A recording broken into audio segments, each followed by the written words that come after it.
Time for Bodhi Speak.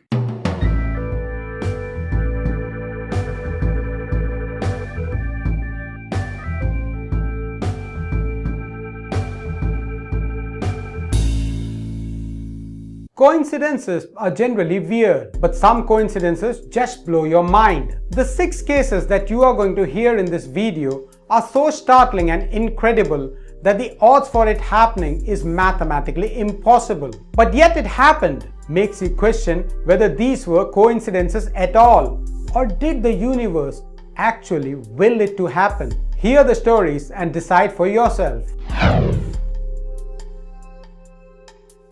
Michael Dick from England was divorced from his first wife. He had a daughter Liza from his first marriage. However, Michael hadn't seen his daughter in over 10 years. He had 2 other daughters from his second wife. Michael decided to track down Liza along with his 2 other daughters. So they set out for Sudbury, where Liza was last known to be living. When the search didn't yield any result, Michael decided to place an appeal in the local newspaper. So they took a photograph and published the appeal in the paper. Liza did see the photo and contacted Michael, and they had a happy reunion. But there was something bizarre about this whole thing. When Liza saw the photo in the paper, she actually saw herself in the picture. Liza and her mother were at the same spot just a minute before Michael took the photo with his daughters. You can see Liza and her mother walking away in the background. When Liza said this to Michael, he initially thought it to be a hoax and couldn't believe that the daughter he had not seen in 10 years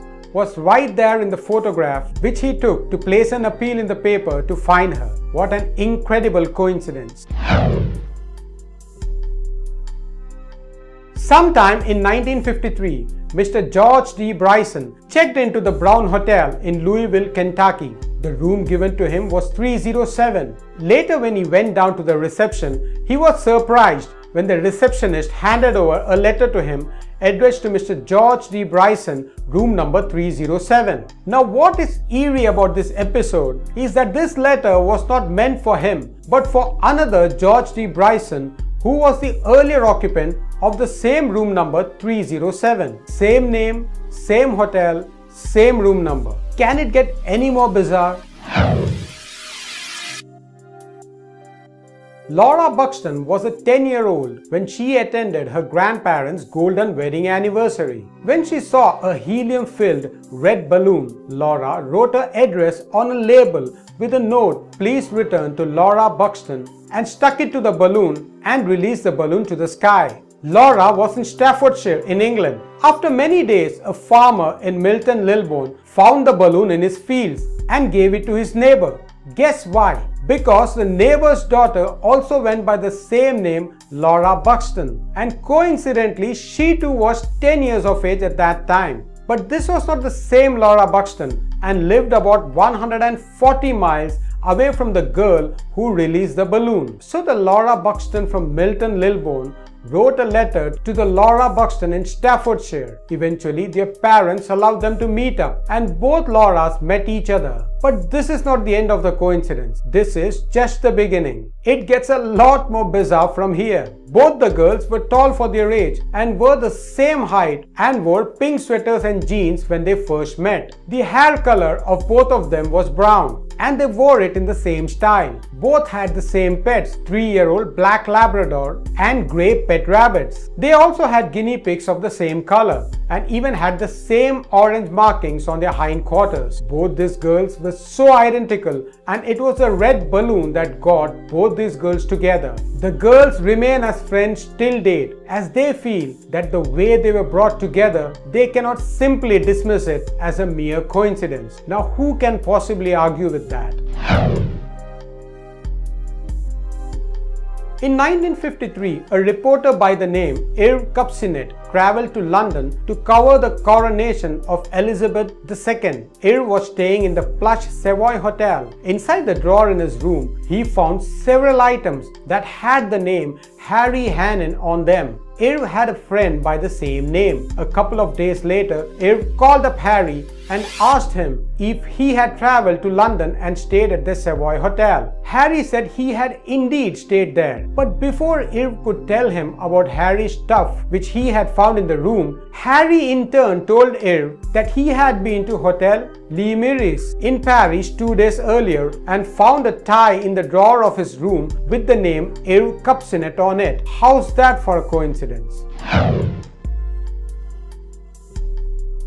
Clifford Baker and Bill Betts were a part of D-Day landings in World War II. In 1944, both of them were soldiers and had become friends during their training. Both of them were sent to Normandy in France and were a part of the beach invasions at Arromanches. Bill was shot in the leg and lay injured. Clifford saw his friend lying injured, but he could not do anything as he was asked to move ahead. Bill was later rescued by the US forces after a few hours. 67 years had passed and they had not seen each other after that beach invasion. And then there was this remarkable coincidence. Bill was revisiting Normandy Beach and went to sign the Remembrance book in the D-Day Museum. As he signed the book, he noticed that the previous name was Clifford Baker, his old comrade. Clifford had signed the book just 20 minutes ago, and Bill was able to find him in the car park. They embraced each other and had a tearful reunion after 67 years. This is an astounding story of a pair of twin boys who were separated at birth and put up for adoption. Their new parents never knew each other, nor had they met, but both the kids were told about the existence of the other twin brother. Some 40 years later, one of them decided to track down the other twin. After a very long search, they did meet, and to their sheer amazement, also found that both the twin brothers were named James by their new parents. Both of them were into law enforcement. They both had excellent carpentry and drawing skills. They both had married a woman named Linda, and both of them had sons, and one of them named the son as James Allen with a double L in Allen, and the other two had named his son as James Allen with a single L in Allen. Both the twins got divorced and married another woman who went by the same name, Betty. And lastly, both of them had a pet dog which they had named Toy. These coincidences are so astonishing that it is simply unbelievable. So these are the 6 amazing coincidences that actually happened. I hope you liked the stories, and if you did, please slap a like on the video and also share and subscribe to the channel. Tell me about similar coincidences that you have had in your life in the comment section below. As always, thanks for watching, and until the next video, so long.